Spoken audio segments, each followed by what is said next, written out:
Selamat pagi, cikgu ucapkan kepada pelajar-pelajar cikgu. Jadi cikgu ya percaya kita dah lama tak berjumpa, sebab kita ada 2 minggu cuti yang berturut-turut, cuti semester yang berturut-turut. Kita ada 2 minggu yang cuti, jadi kita dah 2 minggu dah tak bersama. Jadi untuk kelas hari ni, kita akan sambung daripada bab yang kita belajar sebelum ni, iaitu bab 1. Sebelum ni kamu belajar bab 1.1, atom dan molekul. Alright, kalau kamu nampak di skrin ni, okay, cikgu besarkan video ni. Kalau kamu nampak di sini ada atom, molekul dan ion. Okay, jadi cikgu rasa kamu masih ingat lagi apa itu atom. Atom adalah orang kata zarah yang paling kecil sekali. Lepas daripada atom dah tiada lagi dah zarah yang paling kecil. Jadi molekul pula adalah gabungan di antara dua atom. Kalau dua atom bergabung, kita panggil dia molekul. Okey, dan kita ada juga ion. Okey, ion ni apa? Ion adalah molekul ataupun zarah-zarah yang mempunyai charge. Kalau kamu tengok dekat sini, dia ada 2 plus dengan minus. Okey, ni maksudnya dia mempunyai charge positif dan juga charge negatif. Itu kita panggil dia sebagai ion. Alright. Kemudian untuk bab 1.2, okey, ni cikgu ingatkan semula. Takut-takut kamu lupa nama cikgu. Nama cikgu Azrin. Okey, jangan lupa. Alright. Kemudian untuk bab 1.2, konsep mol dan juga analisis isi padu. Apa yang kamu perlu belajar dalam bab ini? Dalam bab ini, kamu ada 4 objektif yang kamu perlu kuasai. Okey, yang pertama sekali, kamu perlu menguasai cara pengiraan jisim molar. Yang kedua, pengiraan jisim dan mol. Dan yang ketiga, pengiraan kepekatan larutan dan kemolaran. Dan yang terakhir sekali adalah pengiraan kaedah pencairan, di mana yang ini dia ada rumus dia, iaitu M1V1 sama dengan M2V2. Dan nanti kita akan proceed lah bagaimana untuk kita guna rumus M1V1 sama dengan M2V2 ni. Alright. Seterusnya,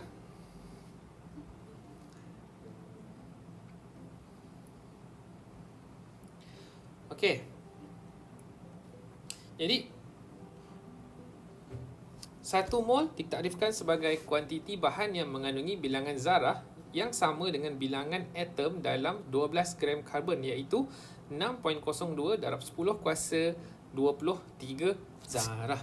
Jadi mol ni, perkataan mol ni merupakan penjodoh bilangan. Okey. Ini merupakan penjodoh bilangan bagi atom. Okey. Kamu boleh juga contoh kalau kamu cakap 1 mol guli. Maksudnya, kalau cikgu cakap 1 mol guli, kamu mempunyai 6.02 darab 10 kuasa 23 biji guli. Sama juga contoh lagi, contoh penjodoh bilangan lagi, cikgu kata cikgu memiliki seguni guli. Alright. Jadi seguni guli tu berapa dalam guni tu ada guli. Alright. Kalau mol ni, kalau cikgu kata cikgu ada 1 mol, maksudnya 1 mol tu bersamaan dengan 6.02 darab 10 kuasa negatif 3 zarah. Alright, itu maksudnya 1 mol. Okey, 1 mol atom. Contoh, cikgu cakap 1 mol atom. 1 mol atom ada berapa atom dalam tu? Jadi dalam tu ada 6.02 darab 10 kuasa 23 atom. Okey, kalau 1 mol molekul 6.02 darab 10 kuasa, kalau 1 mol ion 6.02 darab 10 kuasa 23 ion. Okey, jadi cikgu cakap, jadi kalau cikgu cakap 1 mol guli, jadi berapa guli yang cikgu ada sebenarnya? Jadi guli yang cikgu ada adalah sebanyak 6.02 darab 10 kuasa 23 guli. Okey, ingat mol ni adalah satu penjodoh bilangan. Okey, contoh yang cikgu tulis kat bawah ni, 1 mol guli Kalau cikgu cakap, cikgu ada 1 mol guli. Jadi, berapa biji guli yang cikgu ada? Jumlah guli yang cikgu ada adalah sebanyak 6.02 darab 10 kuasa 23 guli. Alright, seterusnya, jisim molar. Okey, jisim molar, sesuatu bahan ditakrif sebagai jisim 1 mol bahan tersebut dalam unit gram. Jadi, unit bagi jisim molar adalah gram per mol. Okey, itu adalah jisim molar. Jisim molar unit dia adalah gram per mol. Alright. Jadi, nilai jisim molar menyamai jisim atom relatif, jisim molekul relatif ataupun jisim formula relatif. Ingat jisim molar ni dia sama nilai dia dengan jisim atom relatif, jisim molekul relatif dan juga jisim formula relatif, di mana unit dia adalah gram per mol. Ya, GMOL negatif 1 gram per mol. Maksudnya gram bahagikan dengan mol. Alright. Jadi macam mana kita nak kira 1 mol berapa gram? Alright. Jadi macam mana kita nak kira jisim molar ni sebenarnya? Okey. Contoh pengiraan jisim molar yang ada dekat bawah ni. Alright. Contoh zinc. Okey, kita tengok contoh yang pertama. Contoh yang pertama adalah zinc, di mana zinc, simbol bagi zinc adalah Zn. Okey, jadi berapakah jisim atom relatif ataupun jisim molar kepada zinc ni? Untuk kamu tahu jisim molar, setiap soalan dia akan bagi di bahagian bawah ni jisim atom relatif. Jadi kamu kena cari di mana simbol Zn. Okey, cari mana simbol Zn. Okey, jadi simbol Zn adalah berada di sini. Jadi berapa dia punya jisim molar dia? Jisim molar dia adalah 65. Kamu perlu hafal tak jisim molar ni?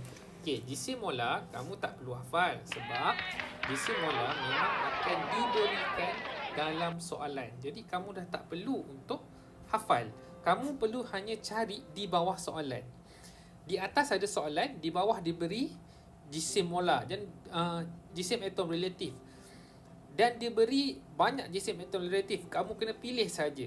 Simbol pun kamu tak perlu hafal. Simbol dia dah beri Zn, kamu cari saja Zn, kemudian tulis 65 G mol negatif 1. Mudah saja kan? Okey, sekarang ni kita tengok contoh yang kedua pula. Neon. Neon simbol dia adalah Ne. Tengok di belakang ni dia ada simbol dia. Okey, simbol bagi atom neon. Jadi mana neon? Kita cari neon. Ada tak neon? Okey, neon dekat sini. Neon 20. Jadi kamu tulis saja di sini sebanyak 20. Kemudian kat sini jisim molar dia adalah GMOL negatif 1. Okey, seterusnya gas oksigen. Okey, oksigen merupakan molekul di mana dua atom oksigen bergabung. Jadi sebab itu bila cikgu cakap gas oksigen, dia adalah O2. Maksudnya dia ada 2 oksigen. Jadi macam mana kita nak dapatkan jisim molar bagi 2 oksigen? Pertama sekali kita cari oksigen. Okey, oksigen berapa? Kosong pula. O, simbol O bersamaan dengan 16. Jadi kita ada 2 oksigen, betul tak? 16 perlu didarabkan dengan 2. Okey, 16 darab 2 sebab kita ada 2 atom oksigen. Jadi berapa jisim molar bagi gas oksigen? Jisim molar bagi gas oksigen adalah 32 sebab kita ada 2 atom oksigen. Alright. Okey, seterusnya contoh yang keempat kita tengok metana. Kamu kena cari jisim molar bagi metana. Metana dia punya formula, okey, dia punya molekul dia adalah CH4. CH4 ni memberi maksud dia ada 1 karbon dan juga dia ada 4 hidrogen. Okey, dia ada 1 karbon, 4 hidrogen. Alright. Jadi karbon berapa? Tengok nilai karbon dekat bawah ni. Nilai karbon di bawah ni adalah C karbon bersamaan dengan 12. Okey. Jadi karbon 12. Alright. Jadi karbon kita ada 1, tulis dahulu 12 kat sini. Kemudian hidrogen, cari hidrogen. Okey, hidrogen, satu hidrogen nilai dia adalah 1. Sekarang ni kita ada berapa hidrogen? Okey, kita tengok. Hidrogen ada 4. Jadi apa yang kamu perlu buat adalah 4 perlu didarabkan dengan 1. Okey. Ingat semasa kamu menggunakan kalkulator, pastikan kamu masukkan bracket ataupun kurungan. Okey, nampak tak macam mana cikgu kira ni? 12 tambahkan dengan 4 kurungan 1 kurungan lagi sekali baru tekan equal. Okey, barulah kamu dapat jawapan yang betul. Jangan lupa untuk letakkan bracket dalam pengiraan. Alright. So, kamu tambah 12, 4 darab 1 sama dengan 4. 12 tambah 4, kamu dapat 16 gram per mol. Okey.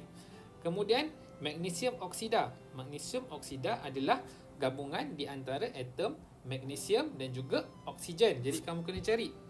Magnesium berapa nilai dia? Magnesium 24. Tulis dekat sini, 24. Kemudian, oksigen. Oksigen nilai dia 16. Tulis dekat sini, 16. Okey. 24 tambah 16, kamu dapat 40. Alright, kemudian natrium sulfate. Okey, yang ini susah sikit sebab natrium sulfate gabungan antara natrium, sulfur dan juga oksigen. Kemudian kita tengok. Pertama sekali Na. Natrium kita ada berapa? Natrium kita ada 2, sulfur S kita ada 1. Okey, 2. Yang ini kita ada 1 dan oksigen kita ada 4. So, kita masukkan nilai, kita cari nilai natrium. Okey, nilai natrium adalah 23. Jadi, 23 perlu darab dengan 2. Okey, 23 darab dengan 2. Kenapa darab dengan 2? Disebabkan oleh dekat dalam formula ni, kamu tengok dekat formula ni, natrium ada 2. Kemudian kita tengok S. S adalah sulfur. Jadi, kita cari sulfur. S, mana nilai S? S sama dengan 32 tambah dengan 32. Kemudian kita tengok oksigen. Okey, oksigen ada berapa? Oksigen ada sebanyak 4. Okey, kemudian oksigen nilai dia adalah 16. 16 perlu darab dengan 4. Jadi tambahkan keseluruhan, kamu akan dapat 142 gram per mol bagi jisim molar natrium sulfate. Alright, cikgu harap itu adalah objektif yang pertama di mana kita belajar cara untuk kira jisim molar. Okey. Kemudian ini ada soalan ini ada soalan latihan di mana nanti cikgu akan upload soalan latihan ni dalam bentuk quizzes dan kamu perlu jawab berapa nilai jisim molar. Alright, jadi sebelum kita buat latihan, cikgu akan tunjuklah beberapa contoh sebelum kamu buat latihan ni, cikgu tunjuk beberapa contoh pengiraan. Okey. Ini apa? Okey, ini adalah formula. Okey, formula yang telah diberikan. Okey. Kamu perlu tahu tak nama dia? Okey, kamu tak perlu tahu nama dia, tak perlu tahu pun. Yang kamu perlu tahu adalah cara untuk mengira jisim molar. Okey. Contoh, cikgu bagi contoh B ni. Okey, contoh B ni, pertama sekali kita tengok kita ada karbon 1. Jadi karbon berapa nilai dia dekat bawah? Karbon 12. Kemudian tambah dengan hidrogen ada 3, betul tak? Okey, jadi kita tulis 3, letak kurungan. Hidrogen nilai dia berapa? Hidrogen nilai dia 1. Kemudian tambah lagi dengan, kita ada lagi karbon sekali lagi. Nilai karbon adalah 12. Okey, kemudian kita ada berapa oksigen dekat situ? Ada 2 oksigen. Apa 1, 2 oksigen. Okey. Jadi kat sini kita letak 2 oksigen, berapa nilai dia? 16. Okey. Tambah dengan hidrogen 1. Okey, kemudian kamu tambahkan Nanti jangan lupa jawab dalam quizzes. Tambah sendiri, cikgu tak nak tambahkan. Kalau tak kamu tak buat kerja nanti. Okey. MgCO yang ini senang. Okey, yang ini senang. Okey, yang ini senang ke susah? Yang ini senang. Yang mu kira sendiri Kira sendiri dekat rumah. Okey, yang ni kita kira sama-sama. Contoh B ni. Okey, PB adalah berapa nilai dia? PB nilai dia adalah 207. Jadi kita tulis kat sini PB 207 tambahkan dengan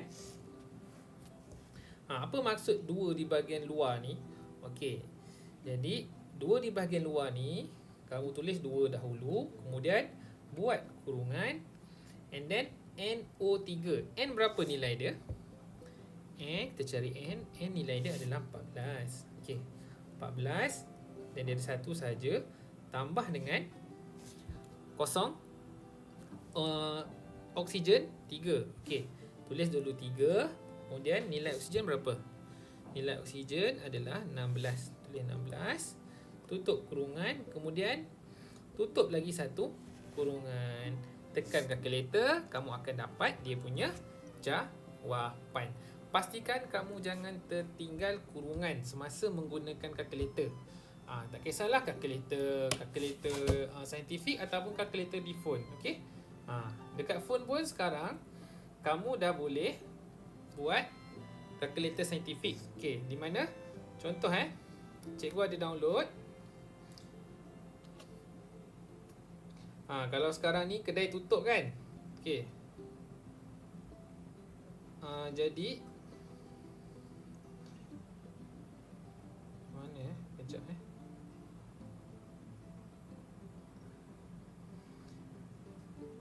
Sekarang ni kedai banyak tutup. Jadi siapa yang tak ada kalkulator tu, kamu tak perlulah nak pergi beli kalkulator. Kamu boleh pergi kepada Play Store. Okey. Kamu pergi kepada Play Store. Nampak Kamu pergi kepada Play Store. Kemudian apa yang kamu perlu buat adalah kamu cari scientific. Kamu cari scientific calculator. Nampak tak? Kamu cari scientific calculator and then okey. Dekat sini ada banyak kalkulator saintifik yang di mana kamu boleh install. Okey, list of calculator saintifik yang kamu boleh install. Dan dia punya apps pun tak banyak pakai data. Ada yang pakai 7 MB data, 4 MB data. Jadi 7 MB, 4 MB data tu bersamaan dengan saiz apa? Okey, 4 MB ni bersamaan dengan lebih kurang dalam 10 keping gambar sahaja. 10 keping gambar kamu ambil lebih kurang dalam 4 MB. Okey, jadi saiz dia tak besar. Cikgu rasa semua boleh download dan dia tak memerlukan phone yang orang kata high end sangat lah. Phone biasa pun boleh download scientific calculator. Jadi tak ada masalah untuk kamu buat pengiraan ni di rumah. Okey. Kalau janganlah kira guna tangan sebab pengiraan ni agak susah untuk kira guna manual. Jadi pakailah kalkulator.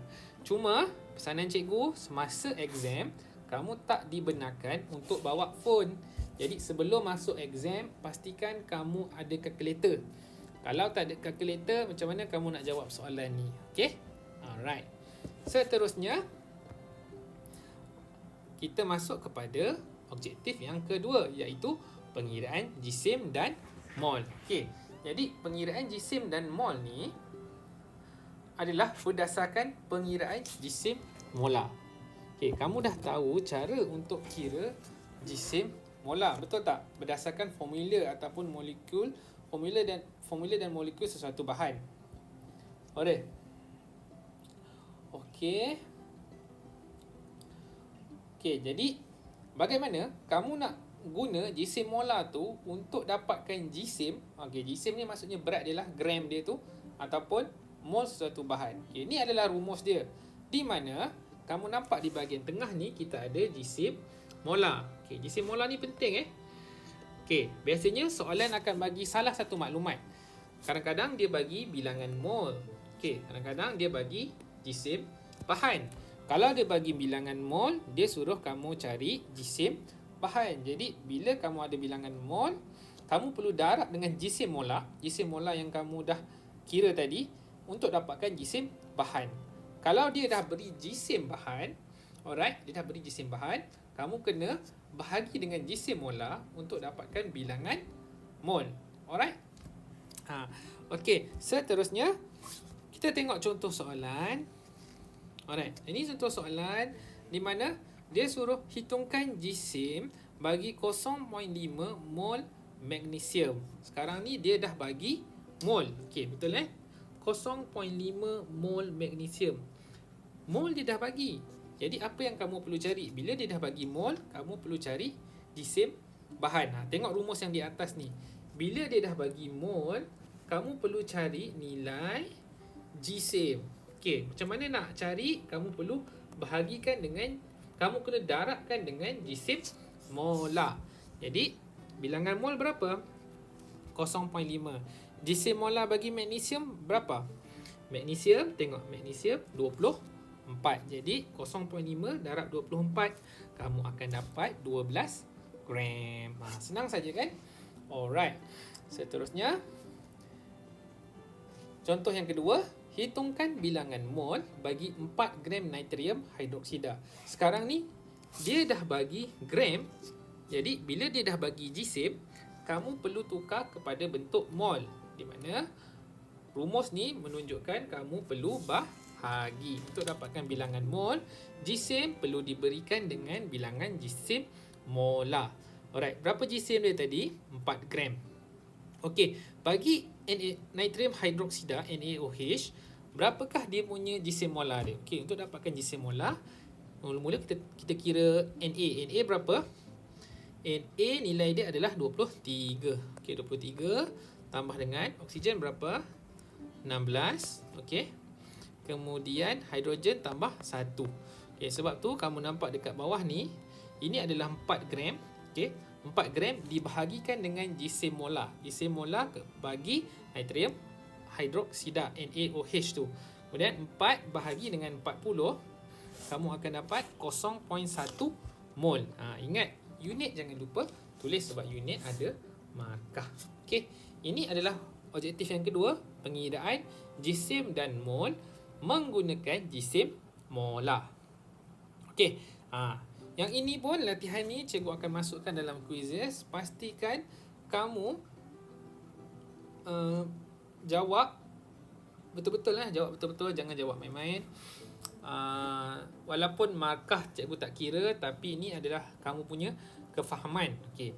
Sebab cikgu jangkakan sekarang ni kita dah berada di minggu yang ke-7. Okey. Cikgu jangkakan kita akan berjumpa kembali pada minggu yang ke-10. Kita ada 5 bab kita nak kena kejar. Sepatutnya hari ni kita dah berjumpa face to face, tapi sebabkan kita masih PDPR, kamu terpaksa beri effort lebih untuk faham. Okey, pastikan kamu tengok video cikgu ni berulang-ulang kali, terutama pada bahagian jawab soalan ni. Okey, kamu cuba jawab soalan ni sampai kamu boleh jawab tanpa tengok cara cikgu selesaikan. Okey, maksudnya kamu tengok soalan, kamu pause video, kamu jawab sendiri dalam kertas. Okey, kamu ambil kertas, kamu jawab. Okey, kemudian kamu play video cikgu, kamu tengok sama tak cara cikgu jawab dengan apa yang kamu tulis. Kalau dah sama, maksudnya kamu dah faham.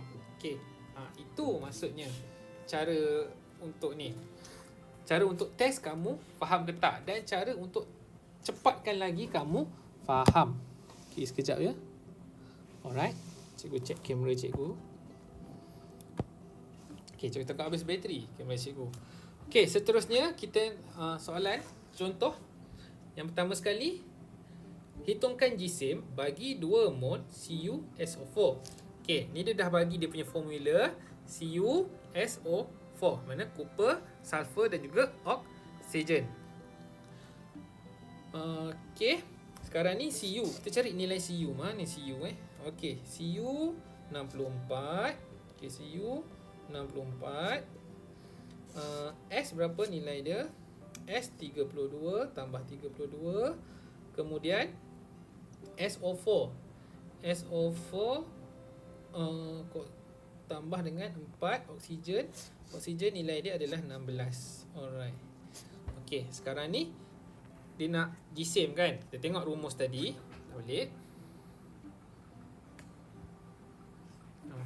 Sekejap Okey, Tengok daripada mol nak pergi kepada GSM, kamu perlu darab. Okey.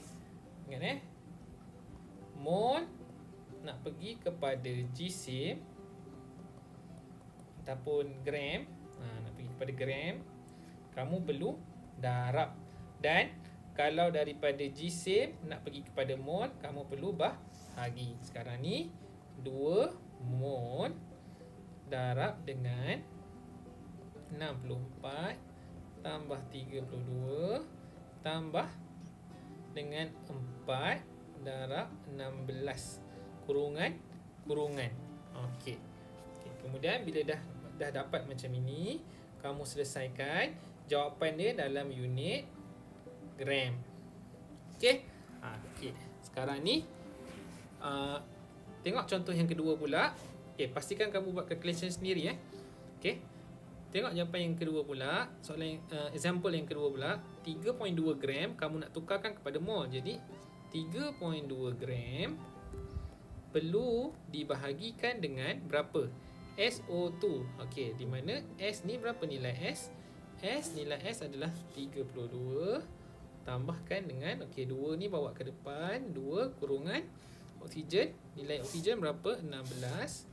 16 tutup kurungan. Jadi kat bawah ni tulis 3.2 bahagi dengan 32 tambah dengan 2 kurungan 16. Okey, yang ini cara macam mana kamu nak tekan dalam kalkulator. Okey, cara nak tekan dalam kalkulator adalah macam ni.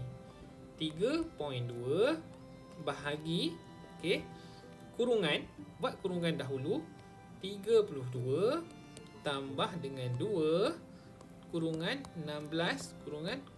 Okey. Pentingnya kurungan ni adalah supaya kamu tak dapat jawapan yang salah. Okey, ingat ini adalah cara untuk kamu tekan dalam kalkulator. Kalau kamu salah tekan dalam kalkulator, kamu tak letak kurungan, kamu akan dapat jawapan yang salah. Jadi kamu akan dapat unit jawapan kamu dalam unit mol. Berapa mol nilai dia? Kira sendiri. Okey. Okey, seterusnya kita dah sampai kepada objektif yang ketiga. Okey, objektif yang ketiga ni adalah pengiraan kepekatan larutan dan kemolaran. Okey, kita tengok apa itu kepekatan dan apa itu kemolaran.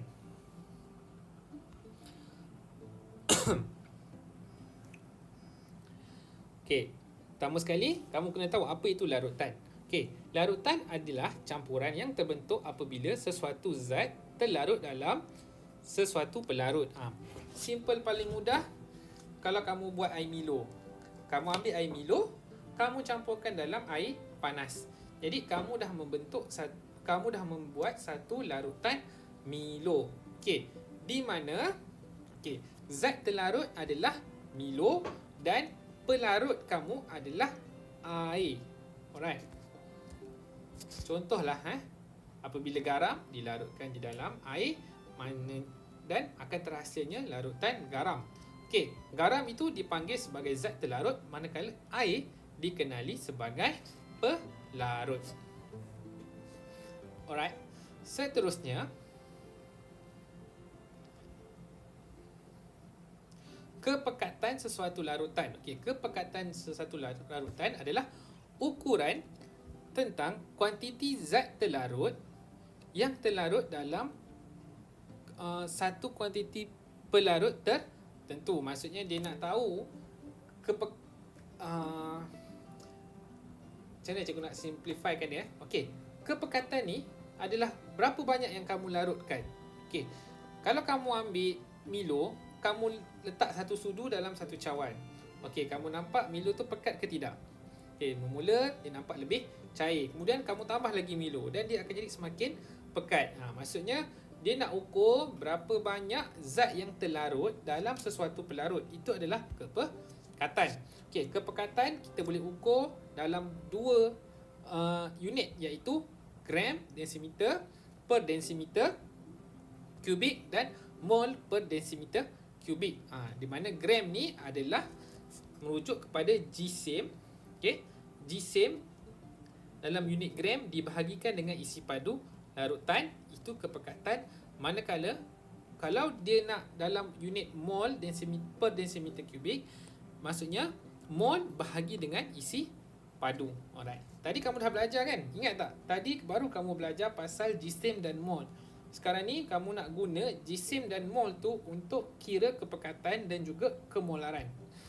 Okey, sekarang ni cara untuk kira kepekatan, rumus dia adalah jisim bahagi dengan isi padu larutan. Okey.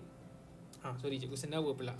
Okey, ini contoh sebelah ni di mana dia ambil 20 gram. Okey, tengok contoh sebelah ni, dia ambil 20 gram natrium hidroksida.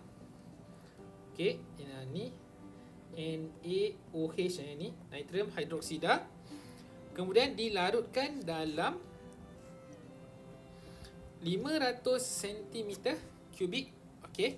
Ingat rumus kita adalah dalam density kubik. Macam mana kita nak tukar? Okey, cara nak tukar adalah 500 ni kamu perlu bahagikan dengan 1000.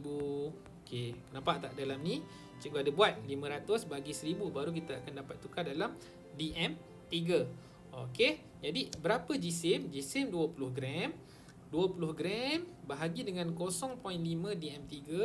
Jadi kamu akan dapat kepekatan nilai dia adalah 40 G per density kubik. Ini adalah jawapan dia. Okey.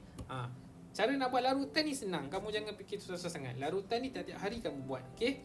Cuma kamu buat dalam di rumah tu dia tak lebih kepada, dia kurang saintifik lah. Kalau di makmal kita guna peralatan yang lebih sesuai. Kalau kat rumah tu mungkin peralatan memasak lah yang kamu guna. Okey. Seterusnya, ini cara untuk kira kepekatan.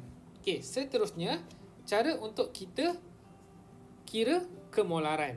Okey. Cara untuk kira kemolaran adalah bilangan mol dibahagikan dengan bilangan jumlah larutan tersebut. Okey.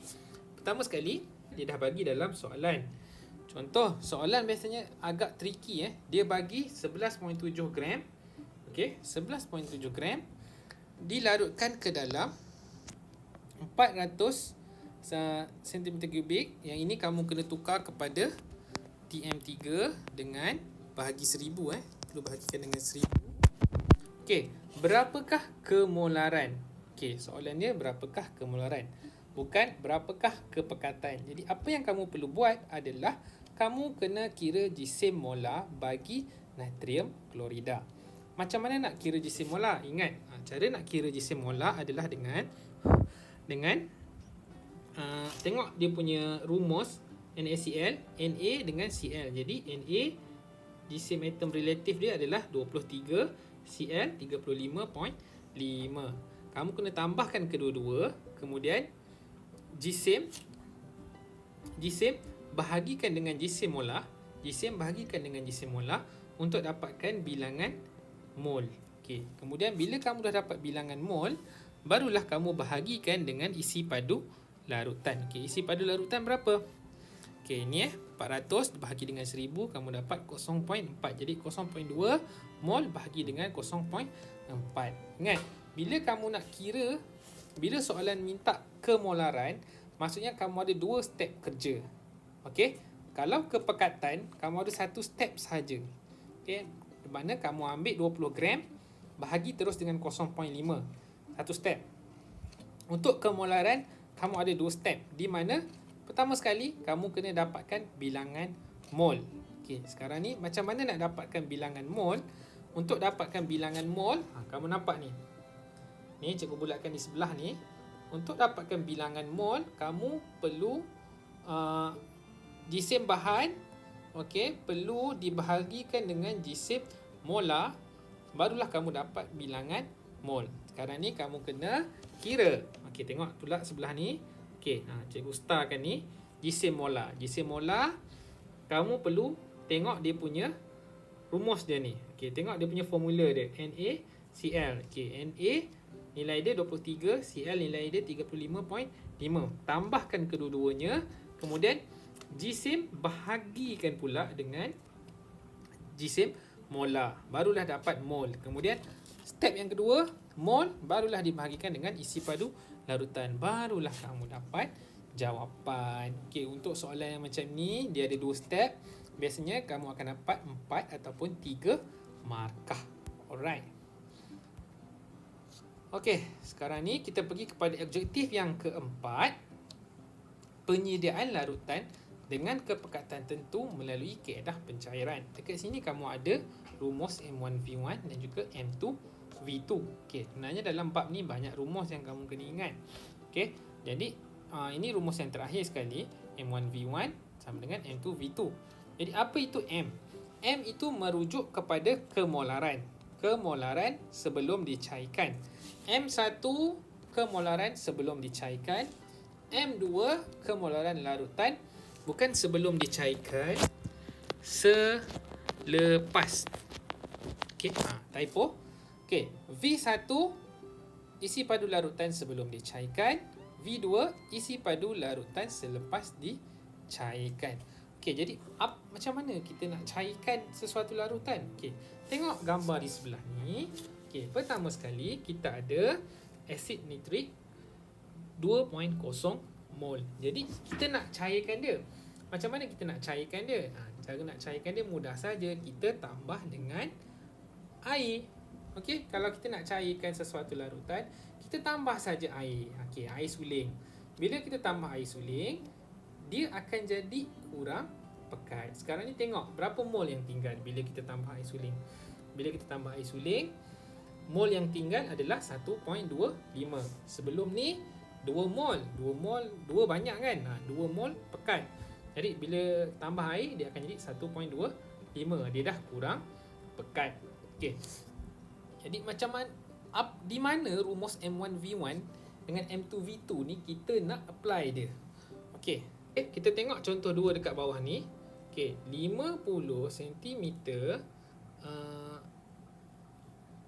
kubik larutan natrium hidroksida 2 mol. Ini adalah yang ini adalah dia punya V1. Yang ini dia punya M1. Kenapa? Ini larutan hidroksida telah dicairkan. Maksudnya ini adalah kemolaran sebelum kita cairkan. Dan ini adalah isi padu larutan sebelum cair. Jadi M1 yang ini adalah V1 telah dicairkan dengan mencampurkan 30 cm3 air suling. Berapakah kemolaran selepas dicairkan? Okey, sekarang ni kita dapat berapa maklumat dekat soalan? Okey, biasanya di soalan dia akan bagi 3 maklumat. Kamu dalam rumus ada M1 V1 M2 V2. Kamu dalam rumus melibatkan 4 maklumat. Okey. Untuk selesaikan soalan, sekurang-kurangnya dia perlu beri 3 maklumat. Okey, dia perlu beri 3 maklumat. Dapatkan 3 maklumat, cari 3 maklumat dalam soalan, kemudian kamu boleh selesaikan soalan tersebut. Okey. Sekarang ni kita dah dapat nilai M1. M1 dah dapat, V1 kita dah dapat. Sekarang ni apa lagi nilai yang diberi? Okey, tengok telah dicairkan dengan mencampurkan 30 cm air suling. Okey, jadi yang ketiga, maklumat yang ketiga adalah V2, isi padu larutan selepas dicairkan.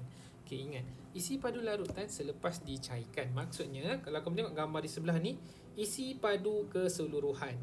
Contohnya, dia kata dia ada kat sini ada 50 cm3.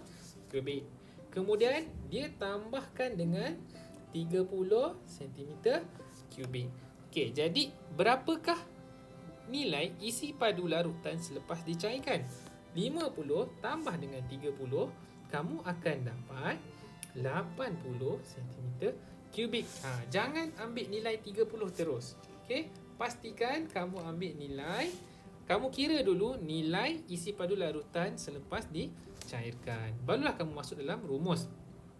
Di mana M1 berapa? Okey, M1. Okey, ni M1. Okey, ni V1. Okey, masukkan saja dalam rumus. 2 darab dengan 50. Okey, V1 50 bersamaan dengan M2. M2 yang kita nak cari kemolaran selepas dicairkan, darab dengan 50 tambah dengan 30, iaitu isi padu larutan selepas dicairkan. Kemudian kamu selesaikan. Kemudian M2 ni kamu nak cari, kamu perlu pindahkan 80 ni ke sebelah. Jadi pindahkan macam mana? 100, okay, ni cikgu tulis balik, 80 M2.